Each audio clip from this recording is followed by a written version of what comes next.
Okay, that means we're live, right? Yeah. Hi, welcome everyone. I'm Nora Swantje Almes, and I'm the live program curator here at the Bergen Kunsthall.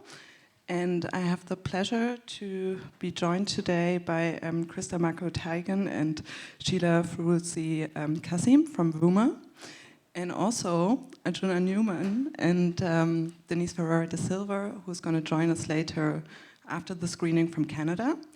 And maybe to just give you a little bit of context, so VUMA is a Bergen-based organization and initiative that focuses on giving or creating spaces for primarily people of color in Bergen and also in the media, cultural and political landscape in Norway. And they have made this app called VUMA Zona for the Ocean exhibition, which is here in the galleries at the moment. And it's the second part of the app, and it focuses on travel and through the sea. And I then also for this event invited Arjuna Neuman and Denise Ferreira da Silva, who created this film Serpent Rain for Bergen Assembly 2016. And so welcome back, Arjuna, to Bergen. Really nice to have you, also in the city for a bit longer. And I think there are lots of things to say about the film, but one thing that kind of struck me is that I read in an interview that it was kind of the project started off by the discovery of a slave ship here off the shore in Norway, and the ship is called Fredensborg. And this was only found in 1974, and it kind of made it impossible for Norway to deny its role in the slave trade. So this is the film that we're going to see tonight, and then we're going to have a discussion led by VUMA with Arjuna, and Denise is going to join us digitally. Thank you.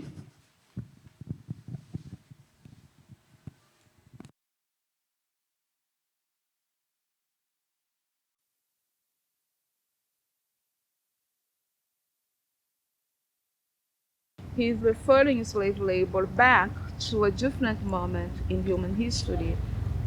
In doing so, he makes it impossible to think of slave labor as having any participation, any relevance to the life of capital itself.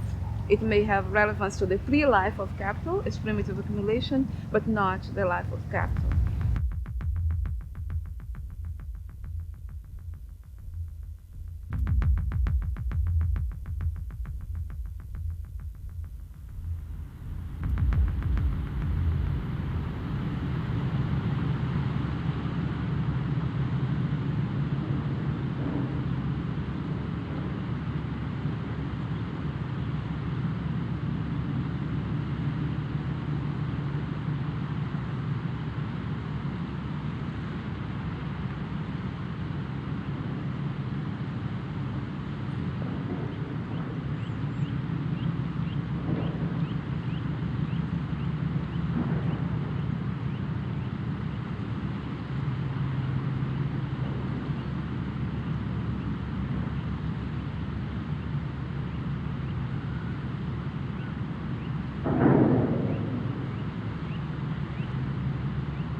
what's really playing out there is his own account of materialist history, of human history, in which he identifies as a section of modes of production and also of particular social relations of production that are, characteristic of each time.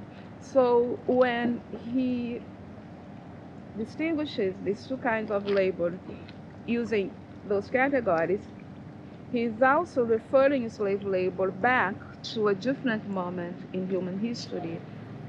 And in doing so, he basically makes it impossible to think of slave labor as having any participation, any relevance to the life of capital itself.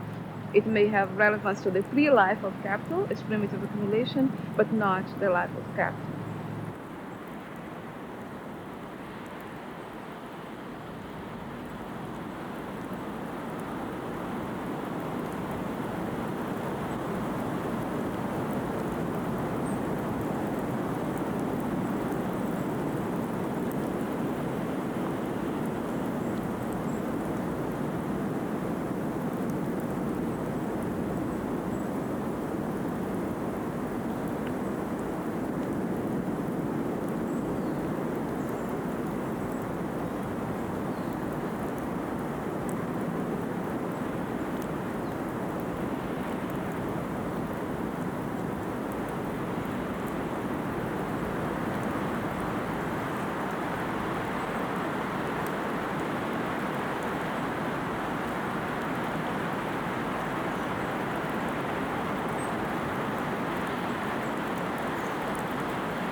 discovered it was microbes inside the rocks that had reacted with water. And I immediately saw that, and that this is bacteria really, this is bacterial cells. And I was used to think about bacteria as something that was dangerous for humans, that because you could get sick. And here was a rock that really had the microbes. So the question was then, is the rock sick, or is it just how it is?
So if we take the fossil as a model for our categories, for our concept, a completely different notion of time could become available, because the living thing that was fossilized, the content, the material, its matter, now is part of the rock itself or part of the surroundings themselves.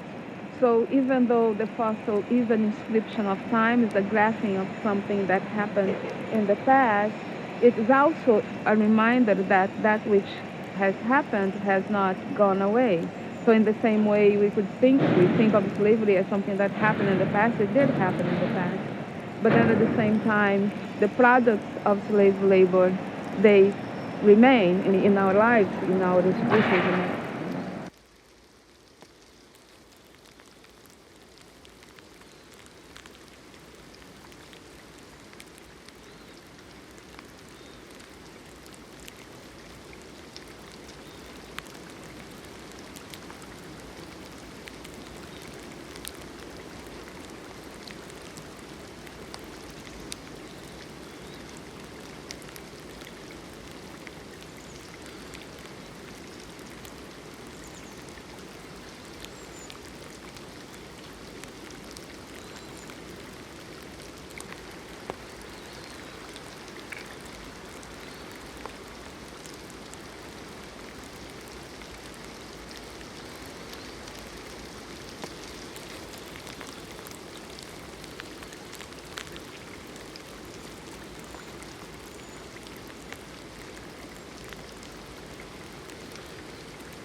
cells contain other cells or ancestors of previously free living cells.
The human microbiome, right? This is the big thing now in biology and certainly in parts of medicine.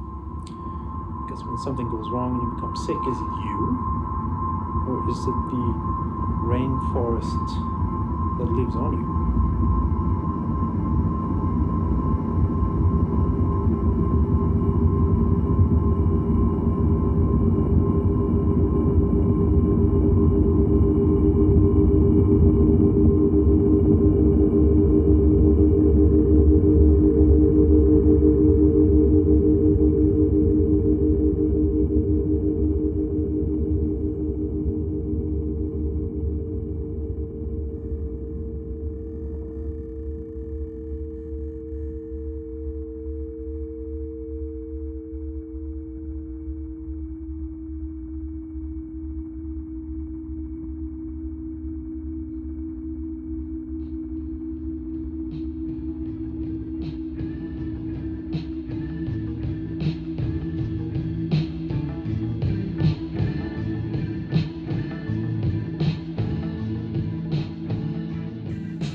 Must be the rain. Because I like it so much. Så følte jeg holdt på å eksplodere en sånn lykkefølelse, at endelig så har jeg fått sett inn i dette mysteriet og aner en sammenheng, hvordan dette henger sammen, og at dette kan vi finne ut av, og vi kan forstå det bedre. Det var fantastisk, jeg kan ikke si det. There's some studies showing the importance of mitochondria in the contact points between your nerves, your brain cells. So they tend to sort of move around. Mitochondria are not just little grains that sit around in your cells. They constantly change shape and they stretch and they divide and they form complex networks and then they do all sorts of things. And if these networks are less active or the mitochondria fail to gather at the contact points between your brain cells, then you start to forget things.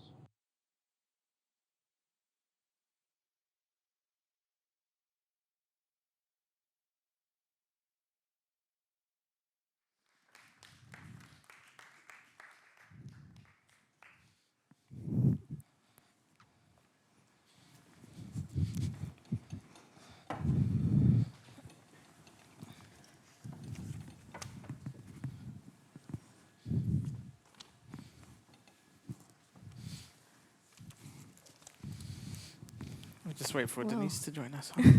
Yeah, okay.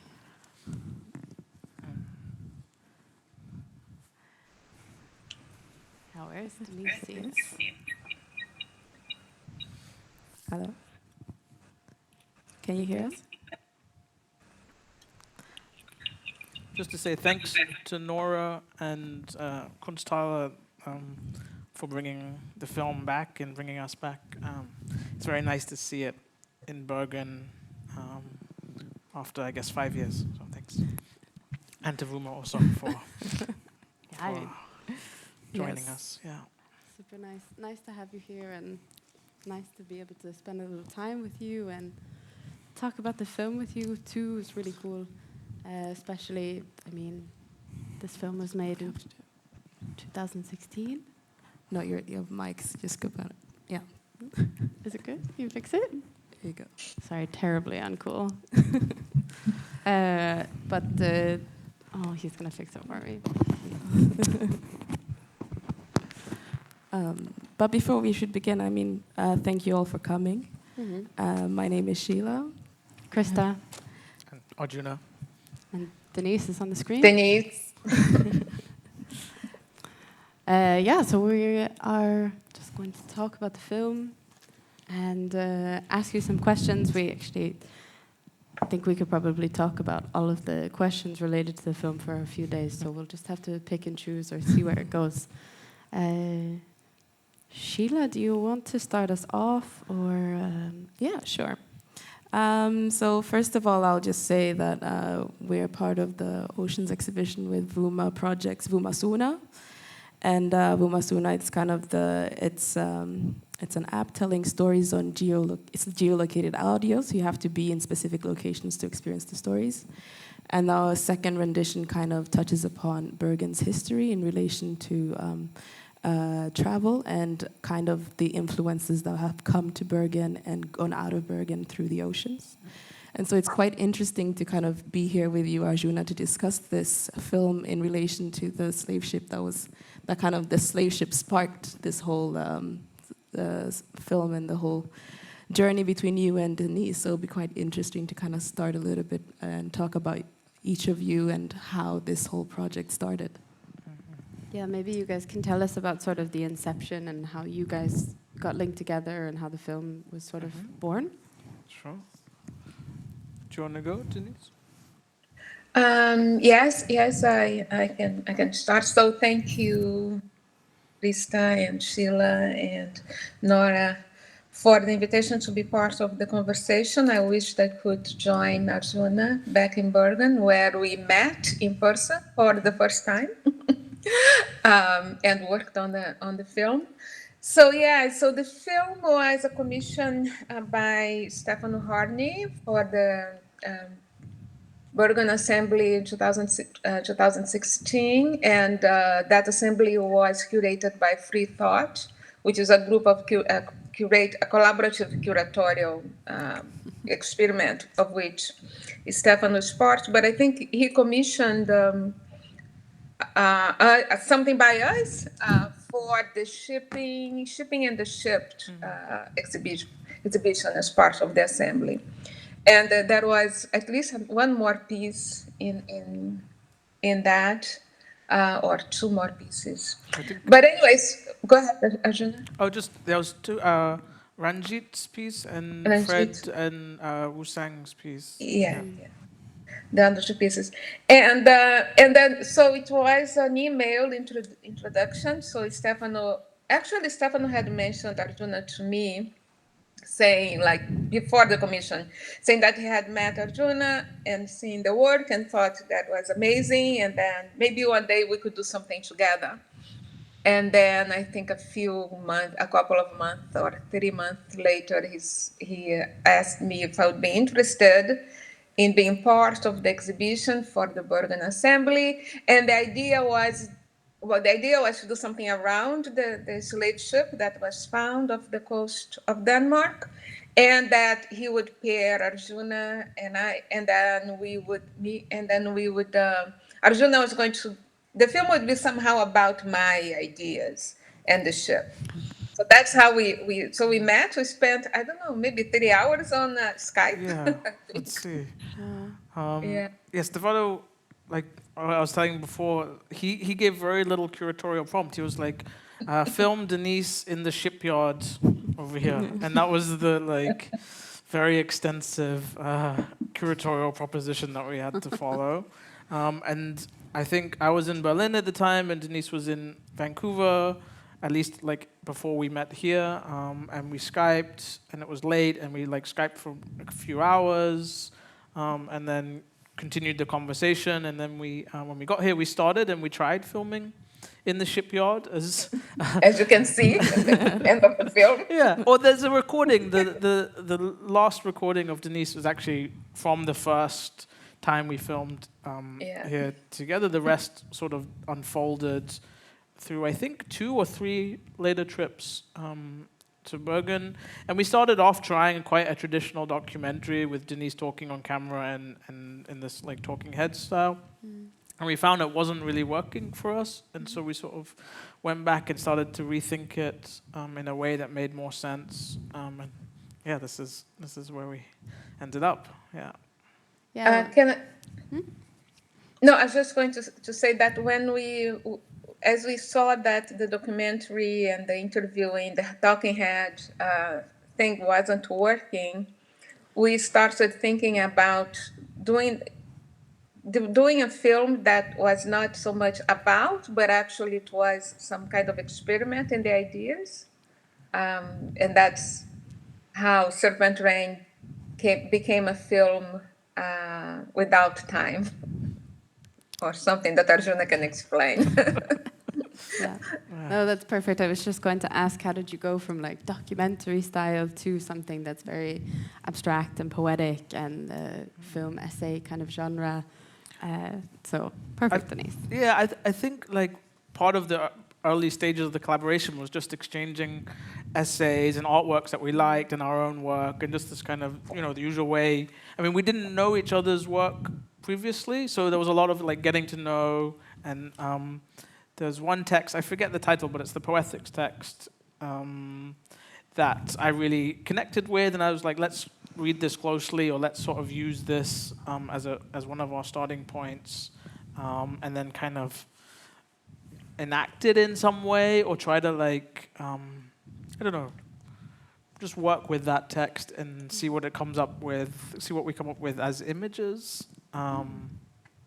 And one of the questions that was emerging it's hard to give it a kind of linear.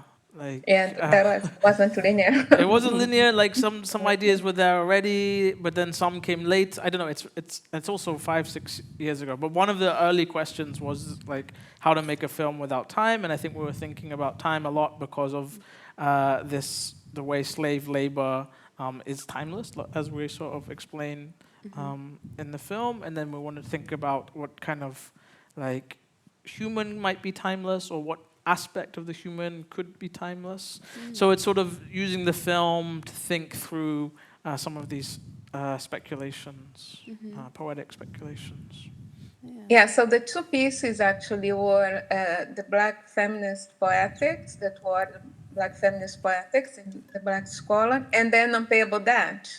So we were thinking of the 2 of them together, because the Unpayable Debt, which came out in the document Fortune Reader, is a critique of Marxism that opens up the possibility of that it is a critique of the notion of primitive accumulation, and opens up the possibility of describing slave labor as crucial, inherent to capital reproduction, to the accumulation of capital. And the Pebble That is inspired by Octavia E. Butler's book Kindred, in which the main character travels back in time. So the time thing is in there. Yeah. I'm very glad you mentioned Octavia Butler. That's one of my favorite. That's my favorite book, Kindred, and it's just quickly, it's about a Black girl who kind of travels back in time. She goes back to slavery and has to save somebody in order to live in the future. And so it's kind of interesting talking about time in that sense. I mean, what would you say is, how do you go about making a film that's timeless, and what do you draw inspiration from in order to kind of manifest that idea? There was a lot of ways, but this song by Goldie called "Timeless" from. Oh, I forget the name of the album now. I'm like a lot of the references are a bit rusty, so you have to. Don't worry about it. But the song, it's probably from '92 or a bit later, '96. And this whole album, and maybe the album's called "Timeless" as well. The whole album is he's kind of what he says is sculpting with time. So this was one important reference of the many different ways that we're kind of playing with timelessness. Another one is the elements. We thought about the elements as something that is also timeless, and also through labor. I mean, through many different ways. And I mean, of course, like a film is always going to have, a set amount of time. It's one of the key time-based media. You tell how long it is, 30 minutes. You have a timeline. It's like over-determined by time, so it's an impossible task. Yeah, it was an impossible proposition that I think drives the film, like the tension, beginning with the timelessness of slavery, right, of violence, of authorized, juridically authorized violence, which. So slavery and police brutality coming, together in the very beginning of the film. So that's one way in which in the film itself, there is this questioning of time. And the classic elements, water, fire, air, and earth, became the most visible, right? Because the film is divided, it has, these long stretches with elements, which is a way, I think, of arresting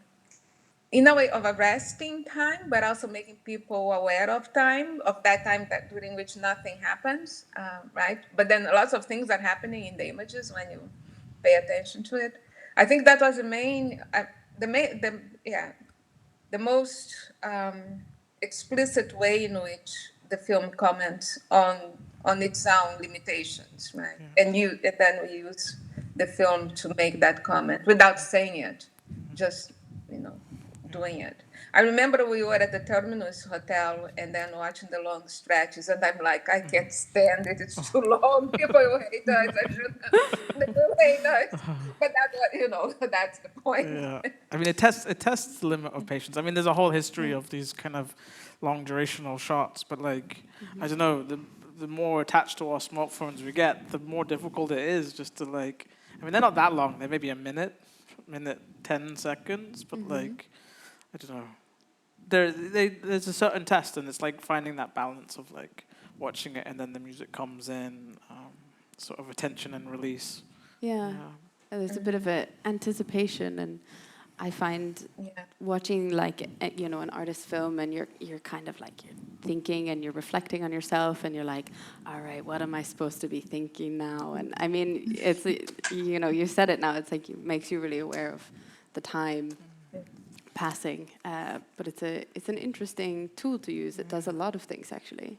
Definitely, and like also it's kind of structuring the film, or like there's a certain amount of learning how to watch the film. So the first few you may be bored, but then by the third one you know that it's doing something quite intentional, and this kind of learning how to watch is there's a lot of unlearning and learning, or like sort of seeing things differently or approaching things in sort of new ways, and I think that the kind of elemental sections try to help us do that. Yeah, absolutely. It helps structure the film.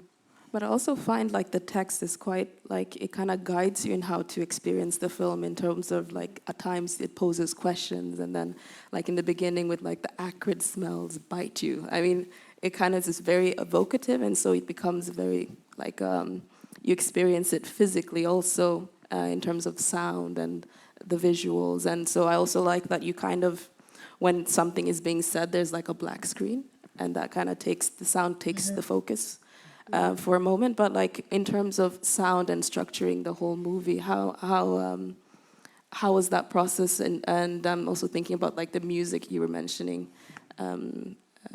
just now.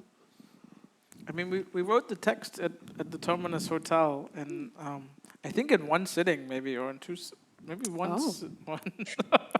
And that was that was one sitting for like 10 hours. Yeah. And in the lobby of the hotel.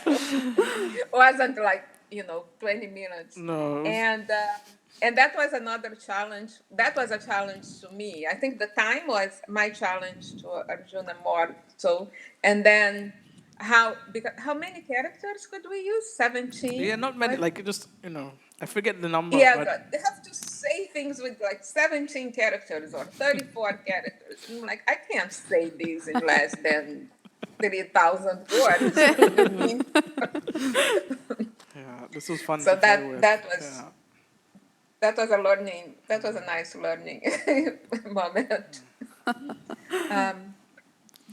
Yeah, and I think you're right. It sort of it gives another level of access, or like it's both poetic and theoretical or philosophical, and so for people who are more inclined to kind of the written word and how that like might drive their imagination, that's one way, and then the images and the sound, sort of different ways to access or different ways through the film. And we were thinking a bit about wormholes and the space of the cut as a kind of element, as an element of cinema, like a kind of parallel.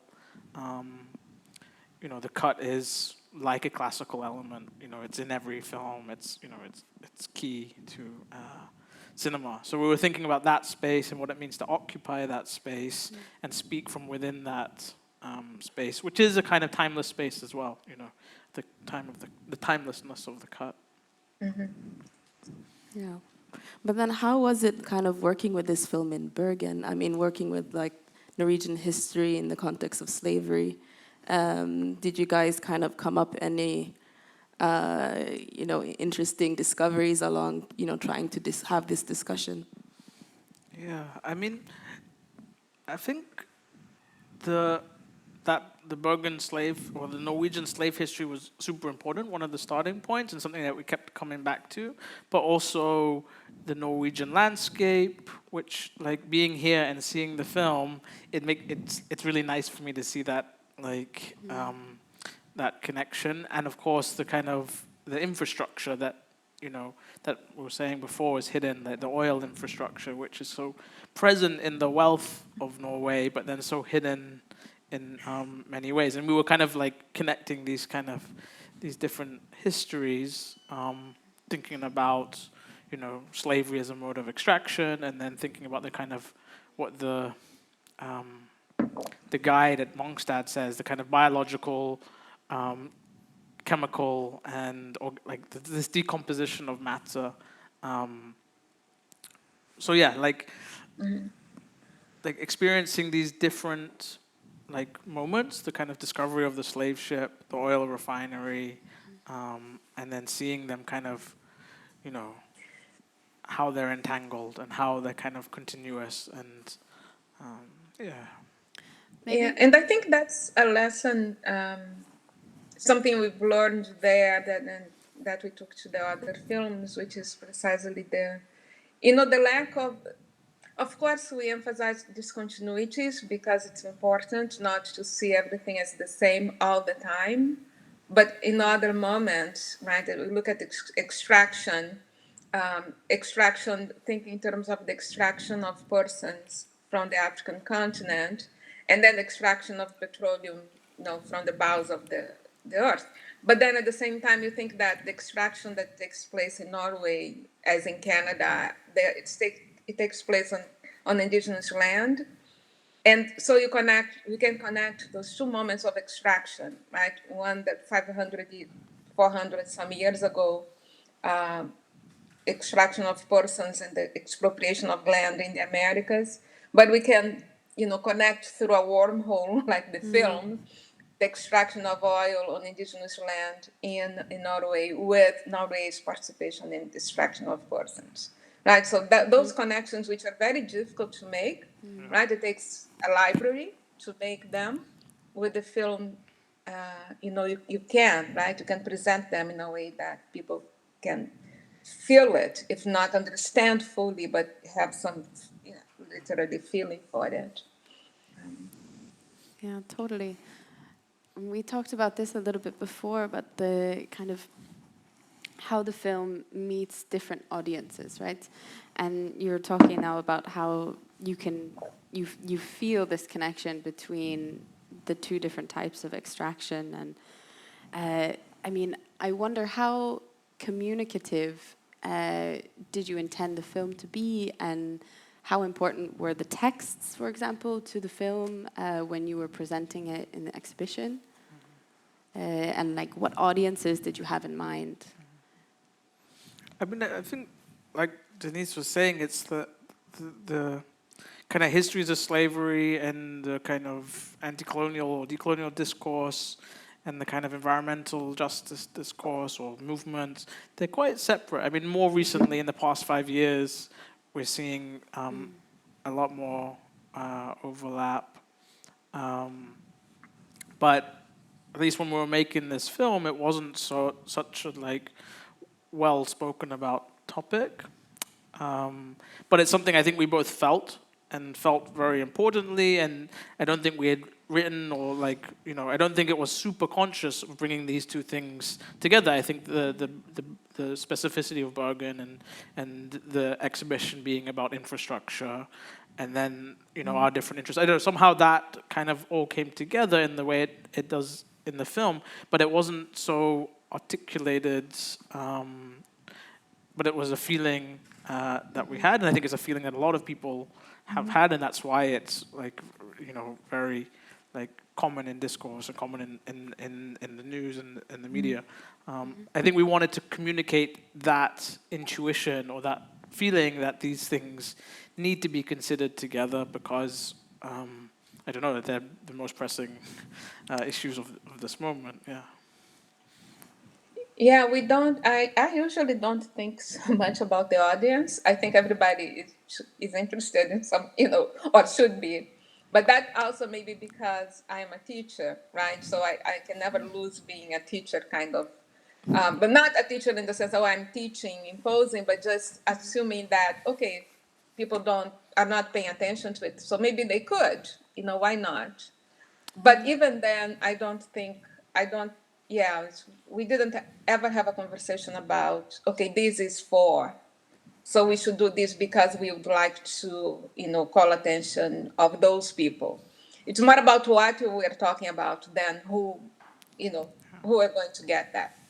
I think that, but it is true now talking with you and yeah, thinking that as we are responding to a commission and then the ways in which the two of us respond to things differently, and then as we're responding and to this particular commission, so we responded to it together, that something happened, right? Something happened that is completely different, not totally, but it's different than when we work in separate. And I think, yeah, and I think it's different than what would have happened to an individual person, artist work. So, and that's something, yeah, for which we can't have an answer. You know, we don't know. We didn't know. Yeah, which is nice. Yeah. Think about it.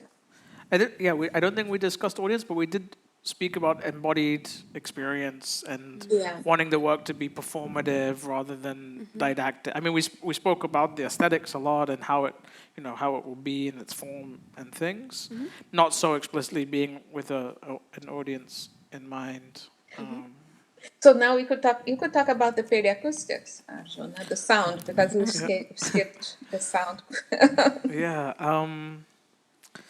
This was like. I'm trying to remember the kind of origin of it. I don't know, just getting interested in the acoustic space of the unborn child, maybe paralleling it with the hold of the slave ship, thinking about this below and above water experience, inside and outside experience. And periacoustics was something we were thinking about as this experience, this like the acoustic, the hearing of an unborn child hears both the mother's voice and the outside world, and the mother's voice reverberated back through both the internal system and the external world. And thinking about that as one of the first senses, I guess touch maybe comes before hearing, but certainly before sight, and this this mode of sensing the world when you're not a singular being, when you're still very much two heartbeats and multiple, and not clear whose thoughts are whose and whose cravings are whose. And I think like also some of the stuff about the bacteria is similar. It's this sort of these instances where we're not a singular, isolated, sovereign being, but we're multiple, and it's not clear whose desires and cravings and actions are whose. And that's what the geobiologist is sort of saying at the end. Or both the geobiologists are talking about. I guess we were thinking about the unborn child, but what I think Ingrid is her name, I forget. She's talking about a bacteria, a rock-eating bacteria. So it's not clear whether the rock is a rock or it's a bacteria. So there's, it's not just the human, which is potentially multiple. It's also inorganic matter, which is also not inorganic and not singular.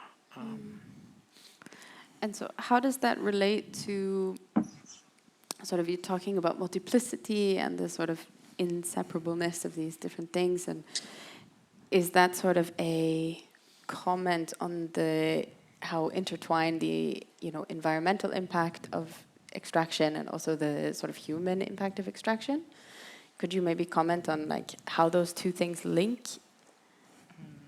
Well, one of the other questions was thinking about like the critique of the human, the kind of Enlightenment definition of the human, and Denise can talk more about this, is the Enlightenment definition of the human being one of the reasons that has led to all of this violence, both the violence enacted against other humans and the violence enacted against the planet. So going back and rethinking what the human can be as a multiple, he says like a rainforest of bacteria living on you. I mean, that image is so strong, it's like, and how these kind of reconfigurations of the human might, redivert the trajectory towards what's happened, climate catastrophe, police brutality. Yes, I don't have much more to add to what Arjuna said. That's exactly that, the centering of the human. And then, which is in the film more of, there is a focus on the consequences of this centering, the centering of the human. So the proposition is, the proposition that is one of this centering of time is what is also one of the centering of the human, because time, as we know, is the ontological context for humanity. So when you begin, so the idea is that thinking with the elements is one of the many possible ways of thinking without centering the human. If that is anything that I can add, that's it. But it's But it just like in so the connections, they just fall, right? I mean, you don't need to go and make them once you identify that key, right? The connections just, No, I was just gonna say that I was thinking a little bit about the consequences of like, the climate and on people being forced to migrate from their homes, and you've seen this like in the Mediterranean Sea and now also in the American and South American borders, and very often within these debates of environmentalism, we kind of forget the consequences of on how race plays into this. And we spoke earlier, Denise, about kind of South America and activism and just basically I want to talk a bit about the circumstances that make people kind of want to take risk and up and move, and how these voices are being lost in the discussions on climate. Well, in both, right? The discussions on climate and the critiques of capitalism, of global capitalism. There is a way in which we raise racial subjugation, because also we and in doing so, at the same time, we raise the colonial context that is inscribed in the global space, right? So when you talk about people moving from the African continent, from the Middle East, from South America, we are basically talking about folks moving from former colonial sites, right, into the US and Europe, which became, the US somehow managed to turn itself into a non-colony, but we know how it happened. So, so I think that these I know it's central to it's part of our intention with the film, because it is central to the critique of the human, right? Because the notion of the human that prevails in our imagination is one that figured something that somebody who existed in the post-Enlightenment Europe, somebody who is white, male, cis hetero, entity, right? And every time, and this is something that I know from doing work on critical legal theory and critiques of human rights, that every time, the rights that are modeled after that figure of the human, every time is to be applied to somebody else, somebody who's not white, somebody who's not European, those rights fail. Or when it's applied to the environment, right, to the planet, to the rivers, to the trees, those rights fail because those non-humans, and then those non-white European humans, they have been constructed in some social scientific knowledge and in popular culture as not having the attributes that are identified with those who can enjoy those rights. So the critique of the human and the displacement of time is actually, in there is calling attention to a centering of the global space, right? Not of space in general, but the global space. And every time we attend to the global space, it is almost impossible not to see colonialism and not to see colonialism expressed as racism. So you see colonialism in the sites of extraction. So think of the DRC, think of Canada, here the extraction in the tar sands here in Canada, or in Norway. Think of, and then you think of extraction, you see colonialism continuing. You think, and then when you see people moving as refugees, you see colonialism moving as racism, the encounter of, repression at the border, or the violations that people encounter on the way to the other place.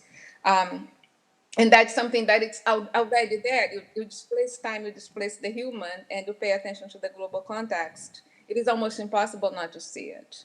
You have to do much more work in so as not to pay attention, because that's how this planet is being organized, constructed. But I just wanted to add, but if someone decides like, let's say if this ship was not discovered in the 70s, can people really be removed? If someone really decides like they're not going to address these issues, they're not going to, pay attention to the climate crisis or colonialism or its impacts and refugees, and let's say there's probably maybe more ships that have sunken that we don't know about. Like, is there really, how can I say, like a consequence of it? Like, can you really be removed from those things and not be affected? I mean, I think a lot of people are very ignorant to these histories. And even with the discovery of the slave ship, we were talking about how it's like, it's still the popular, I mean, I don't know how it is, but like it may be in many people, it's still like, saying Denmark was the ones that were responsible for slavery, even though this ship was discovered and it was in the news and it's in the museum. Its visibility doesn't mean total understanding. And actually, like as you were talking about there are being other slave ships, I think there must be other slave ships, but they built Mongstad built all of these oil pipelines, and all of these oil pipelines went through a lot of the seabed where a lot of these ships actually existed. And one of the naval historians told me that a lot of these shipwrecks were destroyed through the pipelines being laid. So this history, Wow. it's even contested, after the fact that the ship was discovered, that was so important to the Norwegian narrative. Even after that, the kind of colonial infrastructure is still destroying the seabed and the history. I don't know, it's the erasure is happening. Even so, even in spite of it, it's not enough that that ship was discovered. Yeah. Yeah, completely. I mean, when you were saying that the ship was uncovered in the 70s and this really changed the narrative in Norway, I was actually very surprised because we've been doing this project which addresses one of the Norwegians who arguably started the Danish slave trade. And I mean, this is also like all of this seems very contested. And so it doesn't necessarily seem like there's been a huge switch in like popular understanding of Norway's involvement of it, and then of course you have the whole difficulty of discussing oil extraction and how that affects also different generations of Norwegians, and so I found this really surprising to think about this time difference of 50 years or so and what's happened between then.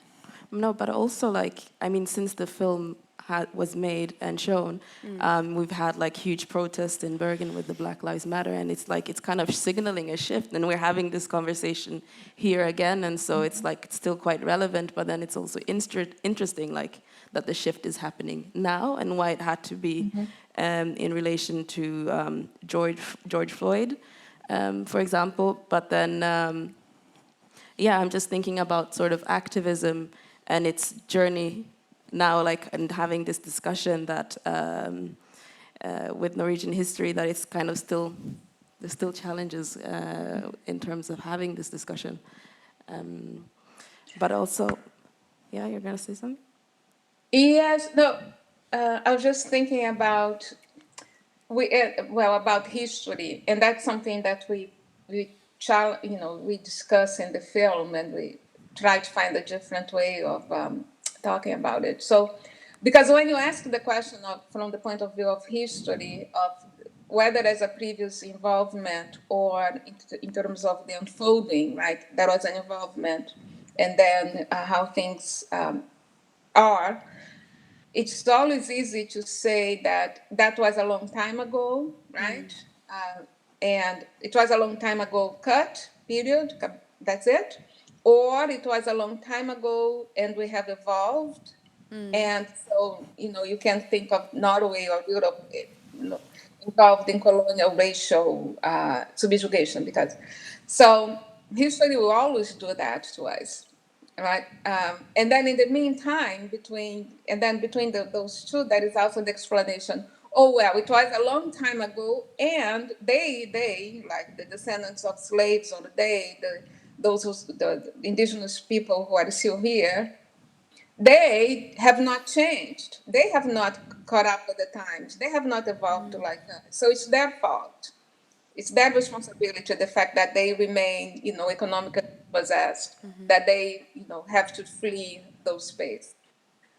Because it happened a long time ago, and we have evolved, right? So we have evolved in Norway. Those other people from Asia, Africa, or natives of this land, they don't evolve. And then that's how you explain things away consistently. That's how it's racial subjugation and the continuing effects of colonial subjugation and operations of colonial subjugation. That's how they are both dismissed every time and everywhere. So we have to begin differently. We have to tell the story in a different way. So that's why, we tell with the elements, because the elements allow us to make connections that are not in time. And at the level of the imagination, but conceptually, we can ask questions about the global present, the global context, or even ask questions about what is it that is at work or has been at work for a long time that has allowed Norway to, occupy the economic political position it does in the present. Let's look at the context of oil extraction to see, what makes Norwegian oil, soup something profitable, much better than, oil from Saudi Arabia, for instance, right? And all the violence that takes place there, in the Gulf, it's part of the colonial, of the infrastructure of colonial subjugation. So you can think that the infrastructure of extraction in the present is part of an ongoing colonial infrastructure that has never changed. It's absolutely, completely without time. So anyway, I'm just thinking it's about how we ask the question and how we make the connections, right? Because in Norway, like in Brazil and in the US and here in Canada, the explanation for racism against Black people, for anti-Black racism, is always the same. The blame is on the Black persons and communities because we fail to be in a certain way, even though we know it's not. Yeah. But I also want to touch upon, like, when it comes to histories, then what is kind of the future we can anticipate from all of these things? I mean, this was the first film you guys made together, so maybe we can talk about, like, this collaboration, or this film was the beginning of a strong collaboration. And could you kind of talk about the projects that have followed, and did you guys kind of bring up different topics that weren't included in the first film, or go in a different direction? Sure. So a little bit. So after this film, we decided to make 4 more, one for each classical element. We made one for water. I think it was screened here, and this deals with, of course, similar issues, but takes up the question of migration and forced displacement a lot more directly. That film's called Four Waters: Deep Implicancy. Made in what year? 2018. 2018. And we just finished Soot Breath Corpus Infinitum, which focuses on the element of earth. And that's starting to play around on screen, so keep your eyes open for it. And this, again, similar themes, but looking a little bit more at resource extraction. And we're just starting to talk about the element of wind, which will be the next one, and then fire is complete the quadrology, I guess you call it. So then each anthology. So each film will kind of be more dedicated to the elements. So yeah, that's our starting point. And with Four Waters, we looked at 4 oceans: the Mediterranean, the Indian Ocean, the Atlantic, and the Pacific.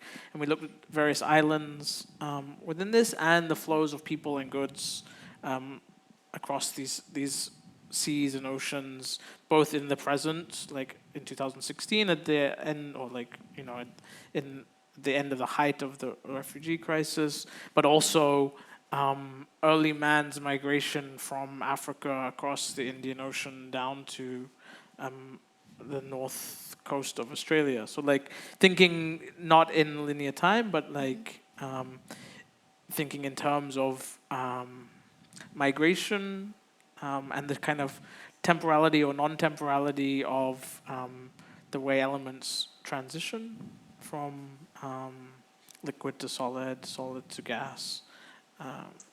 There's lots to talk about, and also with Soot Breath, there's lots to talk about. But maybe that's kind of save it for the next time. Yeah. Yeah. Yes. I had maybe one more thing, but maybe we want to open it up if anybody has any questions or comments. I think Nora was going to get Sophia has a mic. If anybody wants to ask anybody any questions, or I can ask mine. I might go for. Is there someone who has a question, or I might go first, otherwise, because I wanted to ask something. Yeah, like this. I was gonna ask both of you, actually, or all 4 of you, both parties, so to say, about how you went about researching in, like, here in Norway, where a lot of those histories have been erased, and both of your projects were based on evidence that you found in one way or another. So maybe you could talk a little bit about this, and also for VUMA, I think that's a quite interesting question. I'm curious to hear about it. Yeah. I'll go first because I mean we do a lot of interviews, I think, and site visits and some archives, but I think we like talking to people, and in later films we sort of share the research archive. We never shared the archive for Serpent Rain, but like going to meet the geobiologists and going to meet, I think, the museum director or Skyping with the museum director where the Friedensborg ship is held, and we interviewed the divers who discovered, I don't know, like kind of quite like a lot of conversations. And then of course we read and we look at, use Wikipedia and all of that, but I think like talking to people is probably what we have in common in our process. Yeah. What was it like talking to the divers? I was looking for this interview. I told Nora about it, but I couldn't find it. It was like on an old hard drive. But like with Ingun, he said it was the best day of his life when he discovered it. And it was interesting because like it was a rumor that this slave ship existed. So, and they went and kind of, I guess it was speculative. They had heard about it, or it was a rumor that, and him and his brother, I think his brother passed away, they went and found it. Wow. Yeah. I mean, it would, like, none of that really came into the film, but I was just curious to kind of do the broad research, the broad conversation. Yeah. I can add, I mean, with our research process, we have one of our researchers here, Adam. And so we had two researchers. That was kind of something that you, Krista, led. We kind of came up with 3 stories, but there's a lot more. Bergen was the capital of Norway during the 1600s, and quite a lot of people passed through this place, and there was a lot of directions we could go into, especially with the West Indies islands, and how that came about. And it wouldn't have been possible, I mean, at least the slave trade wouldn't have been possible without Tormøl, who there's an area in Bergen named after him, or he called after himself, that we found out. Yeah, and I don't know, would you like to? Yeah, I mean, how we did research, it was definitely challenging. We didn't have so much of an opportunity to take the route of like interviews. It was a more condensed process, but there was a lot of reading and going through different Danish archives, also trying to figure out names and connections of different people, and that was a pain. A lot of reading really old handwriting. But it was also interesting to think about. I mean, there was that story, but there was also a more recent story of a man who lived in Bergen, and he trying to dig through his story. As I mean, he wasn't like a wealthy or prominent public figure, but he was written about in some of the newspapers, and trying to dig up on that. And we are actually really super interested in trying to do some interviews, because he was kind of used as this trope or a boogeyman to threaten people's children, and so to find if there's any people still living in Bergen who actually grew up with that. That's a story, with that threat. Or descendants, because he had kids. So I'm sure there are people out there who are kind of descendants of August Richardson. But nonetheless, like going to the backstory of kind of what happened to his life before coming to Norway, those kind of things, I'm sure would have to take much longer time than the time we had to work on it. And then there was also the sort of research, in a way, of like gathering people's impressions of the stories and impressions of the space the story was about, and we definitely found out some interesting things from that process, how people understand space around them and the history about it, and their own sort of participation in local history and representation. Yeah, I would say also one of the most interesting like discoveries with like when we were doing the interviews, like we were gathering reactions of people in the stories. And like the discussion on Tourmeulen last year in relation to Black Lives Matter was really big. Like people were talking about renaming the place. And so when we recorded the stories, we were there and just showing it to people and telling them, and most people were like, I didn't know about this discussion or that people were considering to change the name. And Meulenpleis is a really diverse place. And so most people said like, it wasn't about changing the name, but rather telling the history. And so most people still are not familiar with the details of this, even though it's local. And so the library was very excited to see us. They were like, oh, young people are in the archive section. Yeah. Yeah, shout out to Bergen Library. Yeah. So they helped us massively. Yeah. Yes. Oh, there's one question over here.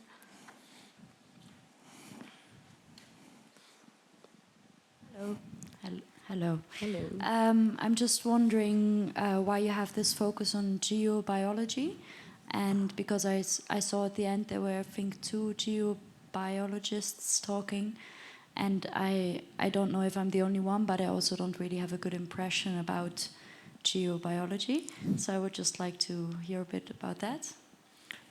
So Ingunn, who speaks Norwegian at the end, and I don't really know what she says anymore,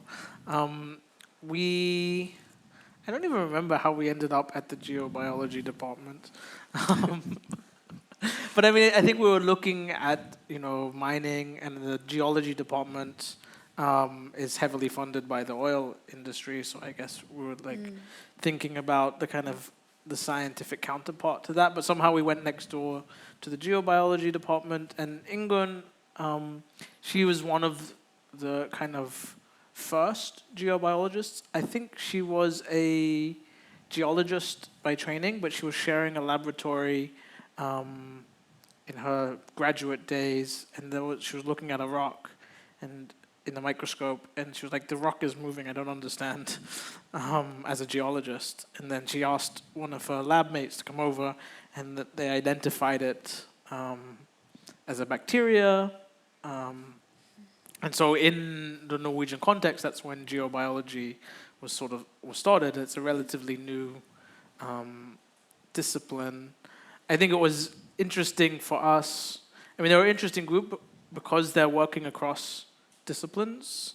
Can I yeah. say something? Because it's also about the different times. The time of the organic, the biological entity, which is the time of life, which is a time that we usually pay attention, and the time of the planet, right? The time of the rocks, which are, and as we are talking about the fossil, and the time, instead of paying attention to time, paying attention on thinking that how that animal, the fossilized animal, remains as the rock in the fossil. We are also talking about the collapsing of these 2 times, and the geological time, endless beyond the human, and the biological time. So that's what's interesting as part of a critique of time, of a certain conception of time. Yeah, and they were very open to quite strange questions. I think we asked whether life could exist without the sun, and it was at our first meeting, and there was 6 of them at the table, and they all took the question very seriously, and they sort of debated amongst themselves, wait, could it exist? And I don't know, it's quite quite a, I don't know how it is now, but then it was quite a speculative department, and the bacteria, this kind of collapsing of life or inorganic and organic opened up, very complicated questions about geological time and organic time. In a later film, we think a bit more about it, how the lifespan of living creatures is one of these ways in which time is measured. So it was quite one of the starting points, pointing back to time, but also pointing back to what we were talking about earlier, about the kind of the non-singularness, the non-individualness of rocks, or the non-sovereignty of inorganic matter. It gets, it gets blurry. They told us about one bacteria that doesn't move for a long time. So the biologists thought it was dead, but then it sort of came back to life, and so like then this kind of challenges, you know, is it inorganic or is it organic? Is it dead or is it living? Yeah. Wow.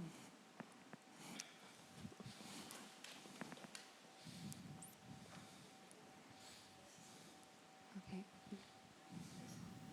Oh, really? Oh, yeah. So thank you for answering all the questions, and I have one more. I would be interested in knowing more about the filmic element of shuffling the cards, and also I'm not sure if it's really connected to the moment of laying cards, and yeah, basically that's my question. Yeah, that's nice. I was hoping that we could talk about the tarot cards. Do you guys want to just tell us what that was?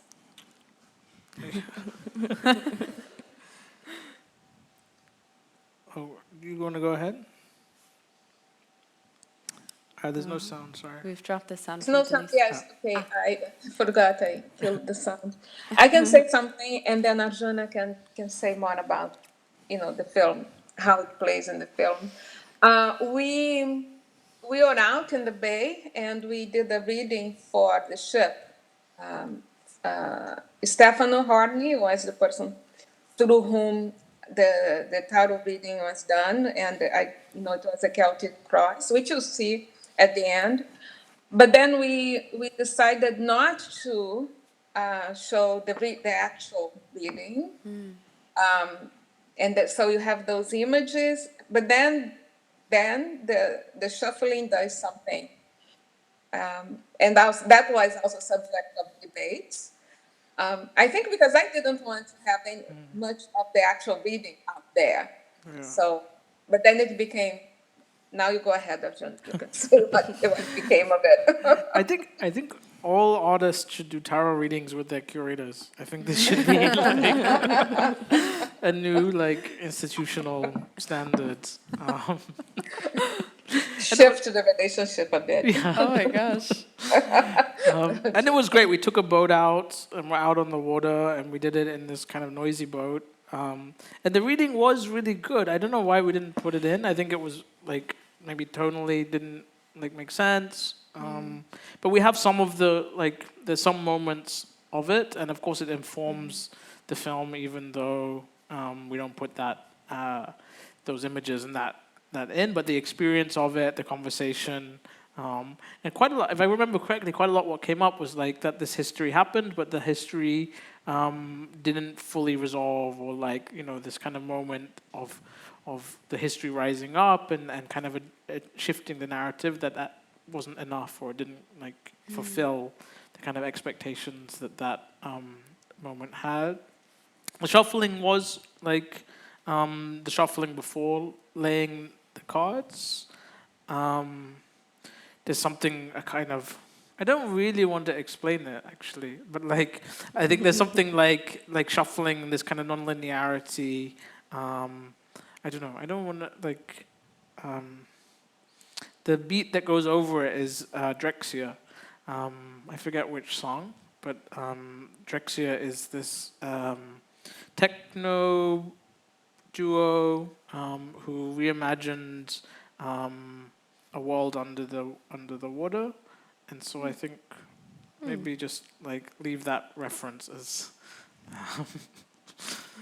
Yeah, because we basically made the decision that we would have that shuffling there in some moments, right? Yeah. It was, it really, again, I think the question of about the audience, it was more about making decisions as to what to have when, without having a plan for some kind of effect. But I know that people see that shuffling in different ways. They have their own interpretations of what it's doing there. So that's also good. I had a student saying that it was, talking about me, because it's me there, and said, but she's up to something. She's doing something. And I'm like, what is she? That's me. And what? So I don't know. I mean, we don't know what she's up to. Yeah, I mean, it's mysterious. I mean, it is a structure. I mean, it is structuring. It comes before the long landscape shots. Yeah. Yeah. And it's the same beats from the Strexia song. But it's quite an open, like as shuffling is, it's quite an open. Yeah. I know some people who draw when they're drawing cards, they shuffle until a card falls out. Like it's one a technique of randomly picking a card by sort of shuffling sloppily until cards fall out. And you mentioned a little bit before about the tarot and the use of tarot, and that being also like sort of a different system of knowledge, and also a different system of time. Do you guys want to comment on that at all? I think it goes with what we have said before about trying, thinking without time, all the different ways. So the elements, so the classic elements are also very important in the tarot, right? The suits in the tarot, the minor arcana, they are divided according to the elements. So yeah, it's all involved in the same attempt. Okay, cool. Yes. I think we've maybe taken up a lot of everybody's time now. Yeah. Yeah. But I don't know how to end this. Okay. No, I mean, like, I'm really happy that we got a chance to show this film again in Bergen and have this discussion with you to unpack the film. And definitely, like, the thought of time being timeless, that's really, I feel like that's what I really take away with and kind of go around thinking about it or philosophizing that. And so, but I hope that people have kind of come with different things that they walk away from when they see this film. So thank you to you guys, really. Yes, appreciate it. Thank you. Yeah. Thank you. Thank you for the invite and the questions and the conversation. Thank you. Yes. Wish you could see the audience, actually. It was super nice. You should just see us. I wish I could see. Yeah. Oh, okay. Yeah. I'm really sorry. Thank you, first of all. That was wonderful, both to the screening and the discussion and the whole package. I was just wondering, having thought a lot about timelessness now for a while, how do you feel like the film has aged?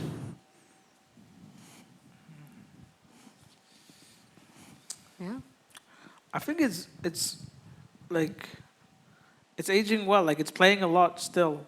There was a little dip where it wasn't played for I think 2000. I don't know. I mean, but now it's and I guess it's like if you want to map it on I don't know.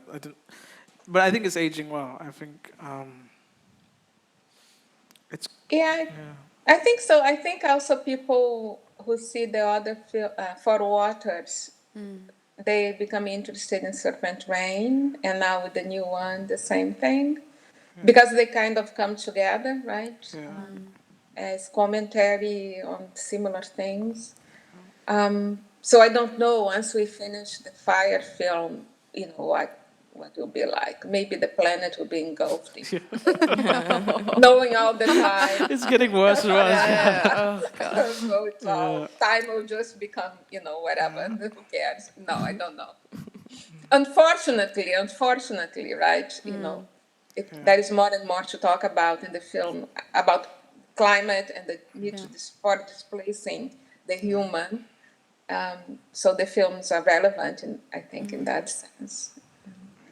Yeah, it seems like the themes that are talked about in the film have actually intensified in public conversation since 2016, which is, I mean, I don't know how often that happens with the film. I think that's what I mean. There was like a dip in around 2018, and then with George Floyd, that really, but in different contexts. Like in the U.S., it's been pretty, like the pushback against police brutality has been really constant. I think, like that movement has been much more taken up globally, which is like positive. I mean, positive in a lot of ways. But also the kind of the environmental justice and the kind of decolonial questions, which we were kind of just beginning to think about or beginning to work with, have also become much more of a pressing. So yeah, I think it's aging, or it's like speaking to these things that we were kind of intuiting and imagining. I mean, not the police brutality, but this kind of these two discourses or movements. Yeah, but we definitely. I hope that you guys come back with other films so we can kind of see the progressions. Yeah, Nora, you gotta fix this. Yeah, but I'm also interested in watching the ones that you have out now, and it'll be nice to materialize this further. Yeah. I'm trying to think if there's a screening coming up. I think on the 30th of November, maybe there's an online screening coming up, but we'll sort of pass it on. Yeah. Okay, cool. Nice, excellent. Okay, yes, super. Well, I guess we say thank you to Nora, thank you to Landmark, thank you to Kunsthall, and thank you so much, Arjuna, for coming out. Of course. And Denise for tuning in. Yes. Of course, thank you. And thank you for hosting and asking questions. Yeah. Pleasure. Thank you. It was fun. Yes. Okay. All right then, guys. Have a good evening. Have a good evening. Bye-bye.